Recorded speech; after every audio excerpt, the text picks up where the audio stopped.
This is not winners and losers in this case. I mean, Christopher Schurr never wanted to take a life. I guarantee it. He is the nicest man, and this was the most difficult thing he's ever had to deal with. That decision in that split second, and we cannot declare victory because there really is no winning here. A man died, and that is a very serious thing. Christopher Schurr is happy that the jury didn't determine that he's criminally responsible for that death. But it's hard to say that we feel like this was a victory. It was overwhelmingly in favor of acquittal, and there were holdouts on the other side. I do not think this case should be retried. I don't think it should have been charged in the first place.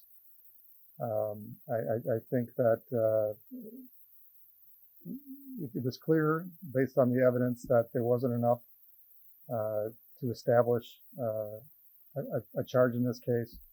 I think there was a lot of evidence at trial that was irrelevant and that shouldn't come in.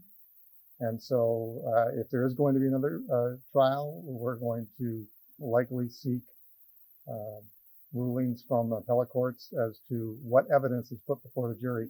In particular, I do not believe that this theory that was sponsored by Professor Stoughton, how an officer can put himself in jeopardy by following what he believes to be poor policies of GRPD, where he loses the right to defend himself should he later be put in a position where someone is about to use, he's an imminent threat of bodily harm or death. I think that's absolutely wrong. I think the jury was confused by the fact that the prosecutor was saying that he cannot defend himself because he screwed up on whether or not he should chase him.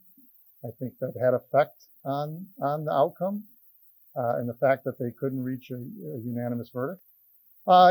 We anticipated he would testify, and as we saw the proofs come in, we felt that it was important for the jury to hear from him, because it's a case where what he was thinking, what he was feeling is important. And while there were plenty of experts on both sides to talk about whether it was reasonable, the only person that could say what was in his head is Chris. And, it was a matter of, well, if something happens where he shouldn't testify, we won't have him testify. But the plan was he was going to testify unless something happened.